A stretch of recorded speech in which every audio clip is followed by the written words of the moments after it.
Hello everyone. स्वागत है आपका स्कोर पाथ की इस नई वीडियो में, जिसमें हम कवर करेंगे क्लास 12 के सिलेबस के पहले चैप्टर वैद्युत आवेश तथा क्षेत्र के इन 3 टॉपिक्स को।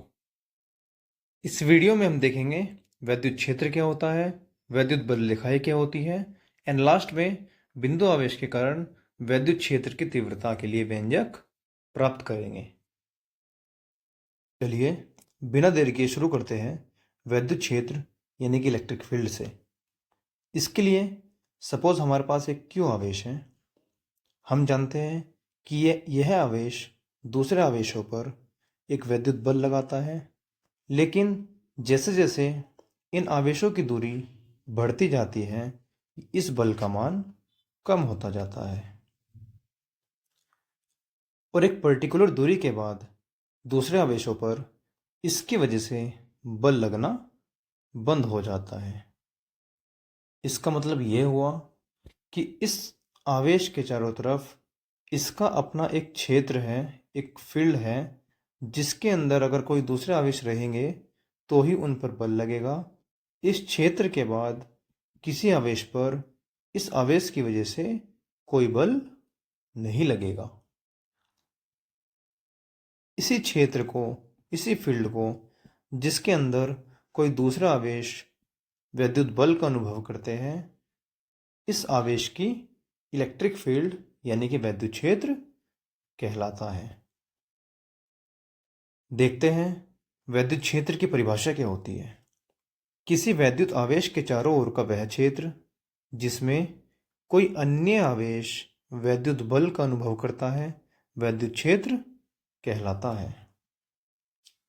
यदि किसी स्थान पर हमें इलेक्ट्रिक फील्ड को किसी नंबर से, किसी वैल्यू से डिफाइन करना हो, तो उसके लिए हम डिफाइन करते हैं वैद्युत क्षेत्र की तीव्रता।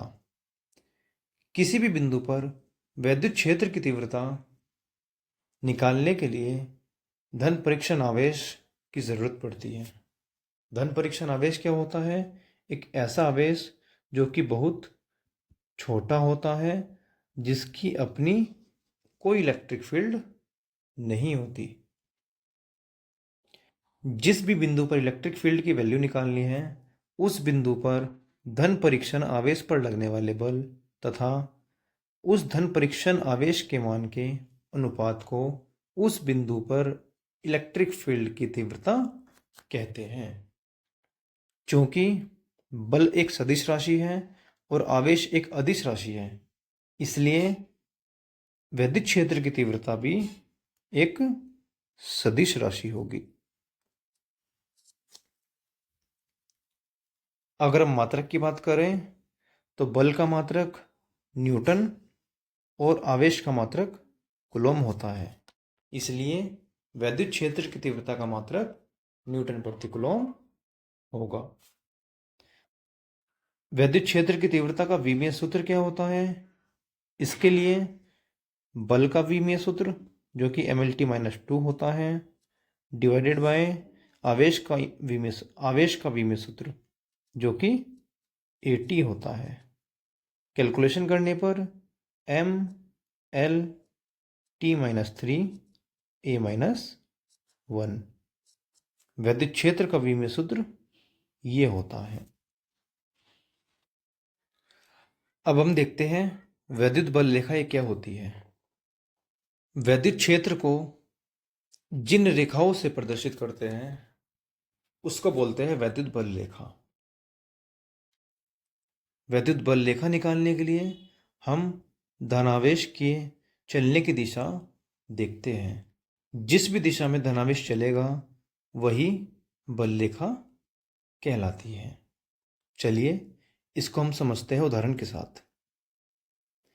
यदि मेरे पास एक धनावेश है और मुझे इस धनावेश की वजह से वैद्युत बल रेखा निकालनी हो, तो इसके लिए मैं दूसरा धनावेश इसके पास रखूंगा और इस धनावेश के चलने की दिशा को देख लूंगा।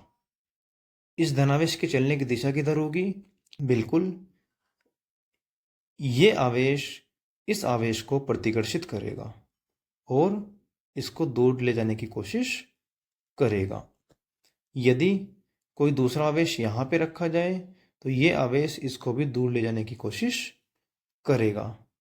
इसका मतलब धनावेश से वैद्युत बल रेखाओं की दिशा बाहर की ओर होती है। यदि इस ऋणावेश से वैद्युत बल रेखा निकालनी हो तो उसके लिए एक धनावेश यहाँ पे रखते हैं और इस धनावेश के चलने की दिशा को देखते हैं। जाहिर सी बात है कि ये ऋणावेश इस धनावेश को अपनी तरफ खींचने की कोशिश करेगा, यानी कि विद्युत बल रेखा इस आवेश की तरफ होगी। इसी प्रकार यदि एक धनावेश यहाँ पे रखते हैं तो ये अंदर की तरफ जाने की कोशिश करेगा। अतः ऋणावेश की वजह से वैद्युत बल रेखा अंदर की तरफ होती है।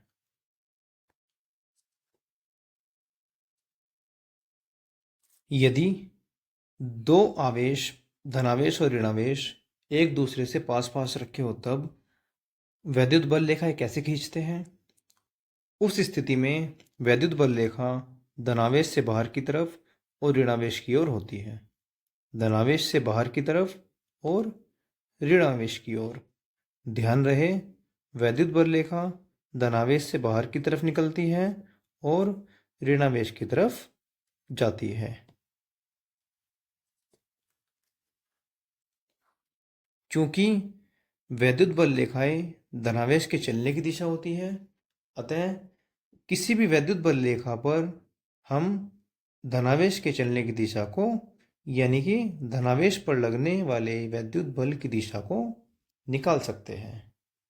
हम कैसे निकालेंगे? जिस भी बिंदु पर धनावेश पर लगने वाले बल की दिशा निकालनी है, उस बिंदु पर खींची गई स्पर्श रेखा उस बिंदु पर धनावेश पर लगने वाले बल की दिशा को बताती है। यदि इस स्थान पर धनावेश पर लगने वाले वैद्युत बल की दिशा चाहिए तो मैं क्या करूँगा, इस जगह पर एक स्पर्श रेखा खींच दूंगा और यही स्पर्श रेखा उस धनावेश पर वैद्युत बल की दिशा को बताएगी। ध्यान रहे, कभी भी कोई दो स्पर्श रेखा एक दूसरे को इस प्रकार से कभी नहीं काटेगी। क्यों नहीं काट सकती? मान लिया यदि काटी जा सकती तो इस बिंदु पर दो स्पर्श रेखा खींची जा सकती है। कौन कौन सी? एक इसके अनुदिश स्पर्श रेखा और एक इसके अनुदिश स्पर्श रेखा। इसका मतलब इस बिंदु पर एक ये स्पर्श रेखा और एक ये स्पर्श रेखा। अब इसका फिजिकल मतलब क्या हुआ? इसका फिजिकल मतलब ये हुआ कि इस बिंदु पर यदि कोई धनावेश रखा जाता है तो उस पर लगने वाले बल की दिशा 2 है, जो कि इम्पॉसिबल है। इसलिए दो वैद्युत बल रेखाएं एक दूसरे को कभी नहीं काटेगी। वैद्युत बल रेखाओं के ये कुछ गुण होते हैं जो कि अभी हमने समझे हैं। ये क्या क्या गुण हैं? हमने समझा है कि वैद्युत बल रेखा हमेशा धनावेश से चलती है और ऋणावेश पर समाप्त हो जाती है। बल रेखा पे यदि कोई स्पर्श रेखा खींची जाए तो वह स्पर्श रेखा उस बिंदु पर धनावेश पर वैद्युत बल की दिशा को बताती है। कोई दो बल रेखाएं एक दूसरे को कभी नहीं काटेगी। किसी आवेश से वैद्युत बल रेखाओं की संख्या उस आवेश के मान के अनुक्रमानुपाती होती है, यानी कि जितना ज़्यादा आवेश होगा उतनी ही ज़्यादा वैद्युत बल रेखाओं की संख्या होगी। जितना कम आवेश उतनी ही कम बल रेखाओं की संख्या। अब हम इस वीडियो के लास्ट टॉपिक को कवर करेंगे, जो कि है बिंदु आवेश के कारण वैद्युत क्षेत्र। इसमें हम देखेंगे कि कोई बिंदु आवेश Q है। इस आवेश से r दूरी पर किसी बिंदु P पर इलेक्ट्रिक फील्ड की वैल्यू, यानी कि वैद्युत क्षेत्र की तीव्रता कितनी होगी। इसके लिए सपोज उस बिंदु पर एक धन परीक्षण आवेश रखा है, तब इस धन परीक्षण आवेश Q0 पर Q के कारण लगने वाला वैद्युत बल कूलोम के नियम से लिख सकते हैं, जो कि आता है small k Q1 Q2 upon r square. हमारे पास Q1 की जगह Q है, Q2 की जगह Q0 है अपॉन आर स्क्वायर। जहाँ हम जानते हैं स्मॉल k की वैल्यू होती है 1/4 pi epsilon not capital K। जहाँ एप्सिलॉन नॉट निर्वात या वायु की विद्युतशीलता होती है और K परावैद्युतांक होता है। अब यदि बिंदु P पर वैद्युत क्षेत्र की तीव्रता निकालनी हो, तब हमने लास्ट स्लाइड में देखा था वैद्युत क्षेत्र की तीव्रता का फॉर्मूला होता है F/Q0। F का मान रखने पर small k Q0 upon r square divided by Q0। इसको सोल्व करने पर small k Q0 upon r square, ये Q0 यहाँ गुना में आ जाएगा। Q0 से Q0 cancel and we will have E is equal to small k Q upon r square.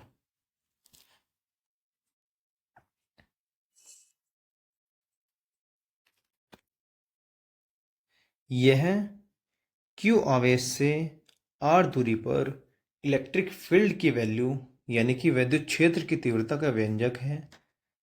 इस फॉर्मूले में ध्यान रखने वाली बात यह है कि स्मॉल k का मान होता है 1/4 pi epsilon not capital K। वायु या निर्वात के लिए कैपिटल K यानी कि प्रावैद्युतांक का मान 1 होता है एंड स्मॉल k का मान होता है 1/4 पाई एप्सिलॉन नॉट। इसको सोल्व करते हैं तो ये आता है 9 × 10⁹ न्यूटन मीटर पर कूलम स्क्वायर। इस वीडियो में बस इतना ही। मिलते हैं इस चैप्टर के अन्य टॉपिक्स के साथ नेक्स्ट वीडियो में। तब तक के लिए जय हिंद, जय भारत।